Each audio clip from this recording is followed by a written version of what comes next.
तो यहाँ हम लोग देखते हैं श्रद्धा और मन पाठ का जो ये हिस्सा है पद्यांश। इसमें देखिए सबसे पहले तो आपको संदर्भ लिखना है, ख्याल करेंगे 1 नंबर का संदर्भ आता है। उसमें आप लिखेंगे प्रस्तुत पद्यांश हमारी पाठ्य पुस्तक हिंदी के काव्यांजल के श्रद्धा मन पाठ से या शीर्षक से अवतरित है। इसके रचयिता छायावाद के आधार स्तंभ कहे जाने वाले जयशंकर प्रसाद जी हैं। कौन है? जयशंकर प्रसाद जी हैं। ये आपको जरूर लिखना होगा, तब जाकर के इसका आपको 1 नंबर मिलेगा। उसके बाद थोड़ा सा हमको क्या दिखाना है? प्रसंग दिखाना। तो इसमें आप क्या दिखाएंगे?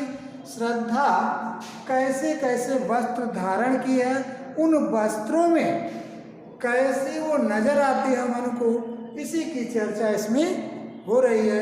ये आपका प्रसंग हो जाएगा। अब उसके बाद 1 नंबर व्याख्या की आती है।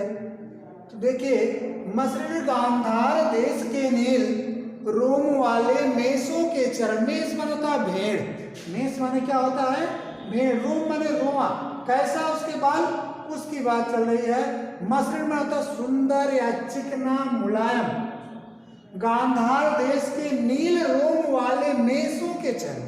चर्म माने होता है चमड़ा।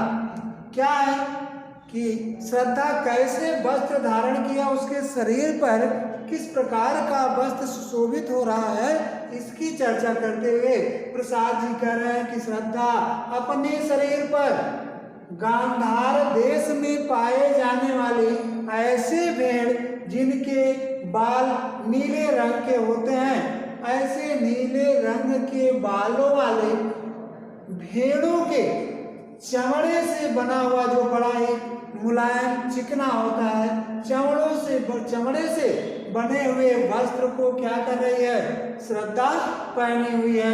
तो यह चिकने मुलायम गांधार देश के नीले रंग वाले जो उसके बाल है, ऐसे भेड़ों के चमड़े से बने हुए वस्त्र जो है ढक रहे थे उसका बपकांत। बप माने होता उसके शरीर को वो वस्त्र क्या कर रहे थे? ढक रहे थे। अर्थात नीले रंग के रोम वाले भेड़ों के चमड़े से बने हुए जो वस्त्र हैं, उस वस्त्र को श्रद्धा पहनी हुई है, जो उसके शरीर को क्या किए हैं? ढके हुए हैं। इतना ही नहीं, बन रहा था वह कोमल वर्ण। इस तरह से वो जो नीले रंग के भेड़ की चमड़े से बना हुआ उसका वस्त्र है, वो केवल उसके सुंदर शरीर को ढक ही नहीं रहा था, आच्छादित ही नहीं किए हुए था, बल्कि उसको एक तरह से कवच, सुरक्षा कवच की तरह श्रद्धा के शरीर की पूरी तरह से वो क्या कर रहा था? सुरक्षा कर रहा था। कौन? नीले रंग के भेड़ों के चमड़े से बना हुआ वस्त्र केवल श्रद्धा के शरीर को ढक ही नहीं रहा था, बल्कि उसको सुरक्षा भी प्रदान कर रहा था। एक तरह से वह सुरक्षा कवच बना हुआ था वह वस्त्र। आगे उसकी सुंदरता का वर्णन करते हुए कवि कह रहा है, नील परिधान बीच सुकुमार। परिधान माने भी होता है वस्त्र।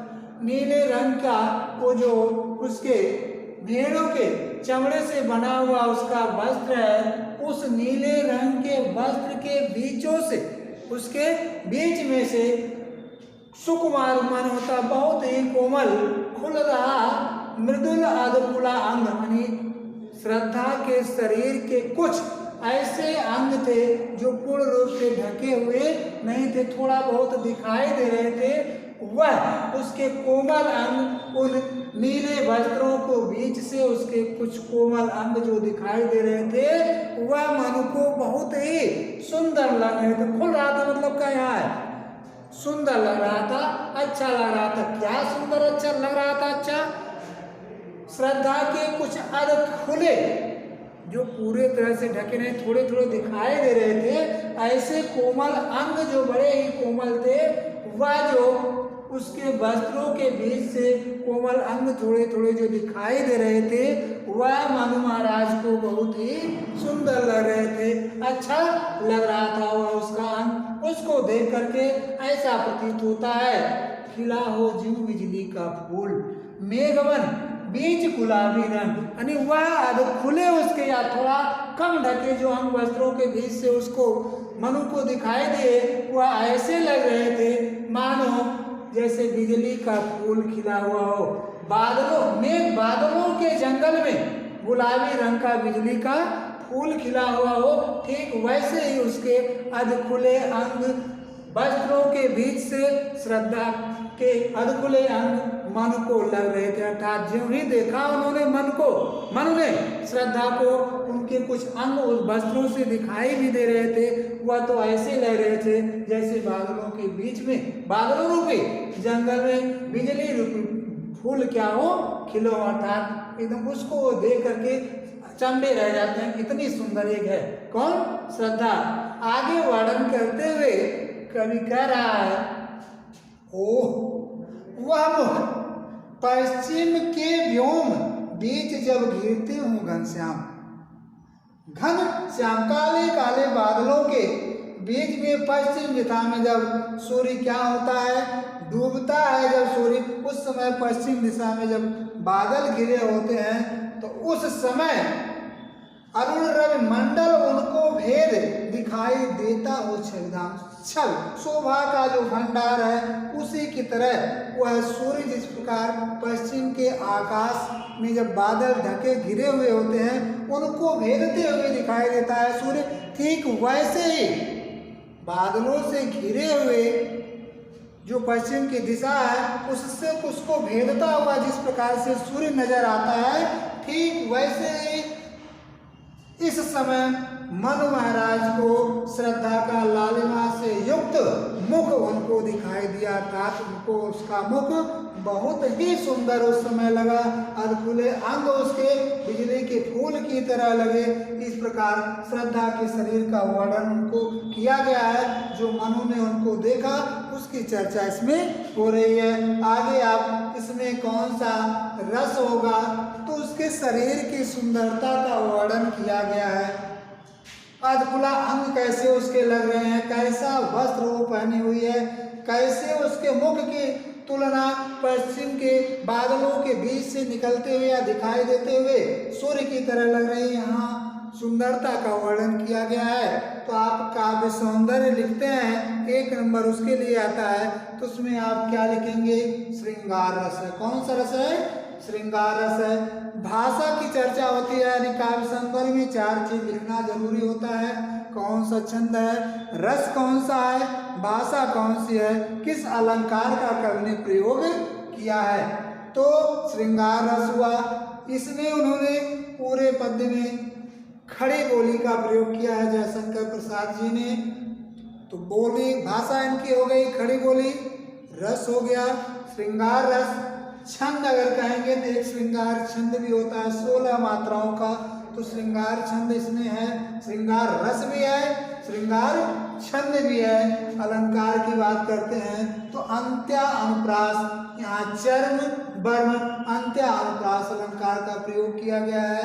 ज्यों जिस प्रकार बिजली के फूल उसके मुख की अधखुले अंगों की तुलना बिजली के फूल से की गई है, यानी उपमा अलंकार का भी प्रयोग किया गया है। इस तरह से आपका ये पूरा अंग तभी मिलेगा जब आप संदर्भ लिखेंगे, प्रसंग उसमें लिखेंगे, व्याख्या करेंगे, साथ ही साथ काव्य सौंदर्य भी जब लिखेंगे तभी हमको पूरा अंक उसका मिल सकेगा। करते हम क्या, व्याख्या कर दिए, संदर्भ लिख दिए, काव्य सौंदर्य नहीं लिखते हैं, कहते हैं हमारा नंबर कम हो गया। नहीं, हमको सब कुछ लिखना है तभी हमको हिंदी में पूरा नंबर मिलेगा। तो वहाँ क्या होगा, श्रृंगार रस होगा। आगे देखिए इसकी चर्चा करते हुए प्रसाद जी कहते हैं, घिर रहे थे घुंघराले बाल। वास्तव में बाल तो अच्छे ही लगते हैं, लेकिन घुंघराले बाल हो तो सुंदरता थोड़ा और बढ़ा देते हैं। तो श्रद्धा के बाल भी क्या थे, घुंघराले थे, काले तो थे लेकिन घुंघराले थे। क्या हो रहे थे, घिर रहे थे घुंघराले बाल, अंश अवलंबित मुख के पास, यानी उसके जो काले काले बाल उसके मुख के चारों तरफ घिरे होते, उस बालों के कुछ अंश, कुछ हिस्से उसके मुख के पास लटक रहे थे। किसके पास? श्रद्धा के मुख के पास कुछ बालों के अंश या हिस्से इधर लटक करके आ रहे थे, जो श्रद्धा के मुख की सुंदरता को और ज्यादा बढ़ा दे रहे थे। तो गिर रहे थे घुंघराले बाल, अंश उन बालों के कुछ हिस्से अवलंबित लटक रहे थे। कहाँ? मुख के पास। यानी बाल जो उसके थे कुछ लटक करके थोड़े बहुत उसके मुख के पास आ रहे थे, वही बाल उस श्रद्धा के मुख की शोभा को और ज्यादा बढ़ा देते थे। उन बालों को देख करके, जो उसके बालों की कुछ लटें छूट करके उसके मुख पर आ रही थी, उन बालों को देख करके कवि क्या वर्णन करता है, कैसा प्रतीत होता है कवि को? कह रहा है नील घन सावक से सुकुमार। जैसे घन सावक, बादलों के छोटे छोटे बच्चे, बादलों के छोटे छोटे सावक बच्चे, कोमल बच्चे, छोटे छोटे बच्चे सुधा भरने को विदु के पास। जैसे सुधा माने होता है अमृत, विदु माने होता है मयंक, कलाधर, चंद्रमा। जिस प्रकार बादलों के छोटे छोटे बच्चे, कोमल बच्चे अमृत का पान करने के लिए, अमृत को भरने के लिए चंद्रमा के पास जाते हों, ठीक वैसे ही श्रद्धा के बाल जो कुछ अवलंबित हो रहे थे, लटक रहे थे उसके मुख पर, वो बाल वही घन सावक की तरह, यानी बादलों के बच्चों की तरह उसके मुख पर आ रहे थे। उसका मुख की तुलना किससे की गई? चंद्रमा से की गई। तो उसका मुख चंद्रवत या चंद्रमा के समान जो उसके मुख थे, उस मुख पर उसके काले काले घुंघराले बालों के कुछ अंश लटक रहे थे। वो लटकते हुए बाल ऐसे लग रहे थे मानो बादलों के बच्चे चंद्रमा के पास अमृत सुधा भरने के लिए, अमृत रस को भरने के लिए चंद्रमा के पास जा रहे हों, ऐसे ही उसके घुंघराले बाल मुख पर लटकते हुए लग रहे थे। आगे वर्णन करते हुए प्रसाद जी कहते हैं, क्या नजर आता है श्रद्धा को देख करके, क्या नजारा उनको देखने को मिलता है मनु महाराज को, इसका वर्णन करते हुए कह रहे हैं, और मुख पर वह मुस्कान, रक्त किसलय पर ले विश्राम, अरुण की एक किरण अमलान, अधिक अलसाई हो अविराम। अविराम मन होता सुंदर। श्रद्धा जब मुस्कुरा रही होती है तो उसकी जो अधर लाल लाल उसकी जो होंठ हैं, उन होठों की सुंदरता का वर्णन करते हुए कह रहे हैं, और मुख पर वह मुस्कान, रक्त किसलय पर ले। श्रद्धा जब अपने लाल लाल होठों से मुस्कुराती है तो वह उसकी मुस्कुराहट, मुस्कुराते समय उसके वो होठ कैसे लग रहे हैं, जैसे रक्त किसलय पर ले विश्राम, जैसे लाल रंग के कोई कोमल पत्ते नए जो होते हैं, वो जब निकलते हैं उन पत्तों पर अरुण की एक किरण, अरुण माने लाल रंग की सूर्य की जो किरण होती है, वह ऐसा लगता है जो बहुत सुंदर, तो वह सूर्य की लाल रंग की सुबह की किरण जैसे उस पर पड़ती हो, किस पर? नए कोमल पत्तों पर, तो वह बहुत ही सुंदर लगते हैं कोमल पत्ते जब सूर्य की अमलिन किरणें, लाल लाल सुबह की किरणें पड़ती हैं उस पर, तो जो जिस प्रकार वो पत्ते बड़े ही सुंदर लगते हैं, वैसे ही मुस्कुराते हुए श्रद्धा के जो अधर हैं, होठ हैं लाल लाल, वह उसके होठ बड़े सुंदर लग रहे हैं। आगे कहते हैं मनु जी, कहा मनु ने नवधरणी बीच। श्रद्धा के प्रश्नों का जवाब देते हुए मनु महाराज कह रहे हैं, कहा मनु ने नव धरणी बीच, इस धरती और आकाश के बीच में बना जीवन रहस्य निरूपा। हमारा यह जीवन एक रहस्य की तरह बना हुआ है। इस धरती और आकाश के बीच में हमारा जो यह जीवन है रहस्यमय बना हुआ है, रहस्य की तरह बना हुआ है, जिसको दूर करने की कोई हमारे पास उपाय ही नहीं दिखाई देती, निरुपाय हो गया है। मेरी स्थिति तो ठीक वैसी ही हो गई है, कैसी हो गई है? एक पुल का सा जलता भ्रांत शून्य में फिरता है असहाय। जैसे आकाश, शून्य माने होता है व्योम, आकाश, जैसे आकाश में एक जलता हुआ उल्का पिंड इधर से उधर घूमता रहता है असहाय होकर के, उसका कोई ठिकाना नहीं होता है, ठीक वैसे हमारा यह जीवन हो गया है। मुझे भी कहाँ क्या करना है क्या नहीं करना है, मेरा पूरा जीवन रहस्यमय बना हुआ है, इसको दूर करने का कोई उपाय मुझे नजर नहीं आता है। मैं क्या करूं क्या नहीं करूं। इस तरह से यहाँ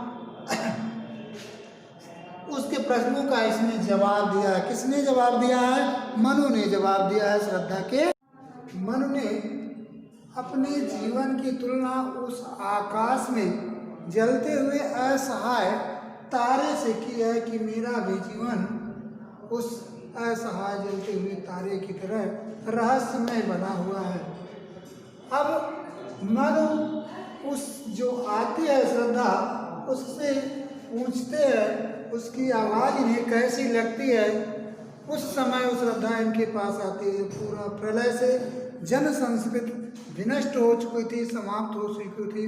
वहाँ श्रद्धा का आना मनु के लिए एक आशा की किरण साबित होती है।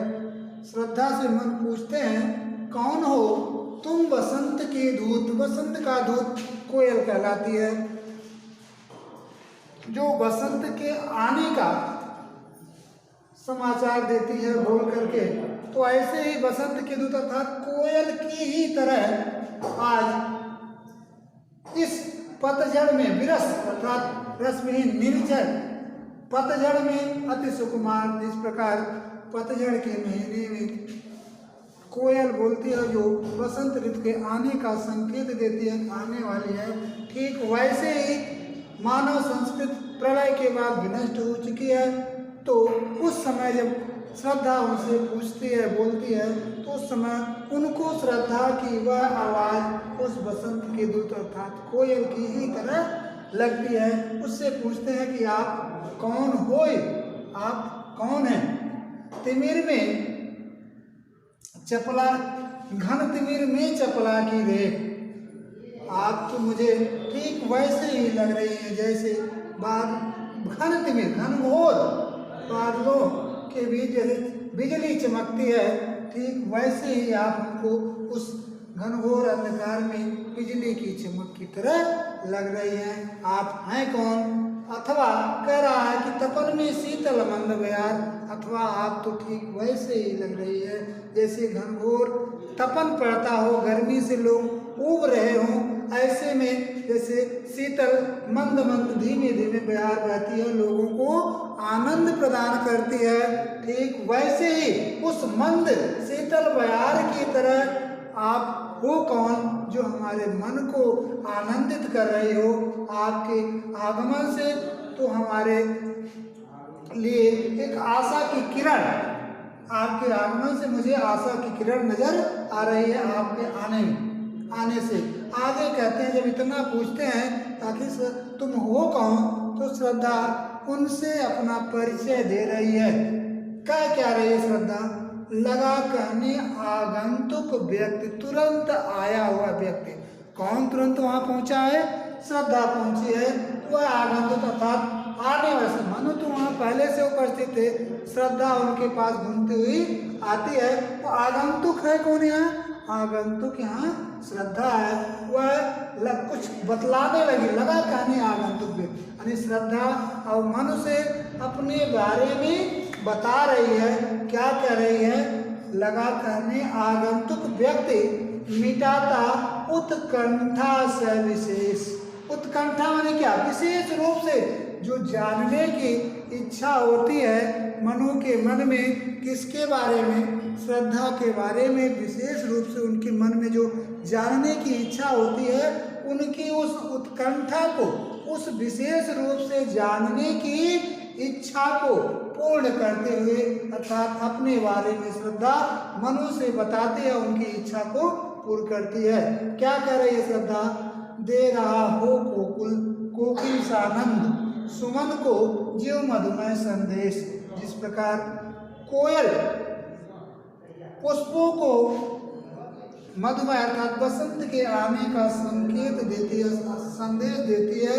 ठीक वैसे ही उस समय श्रद्धा मनु से अपने बारे में बता रही है।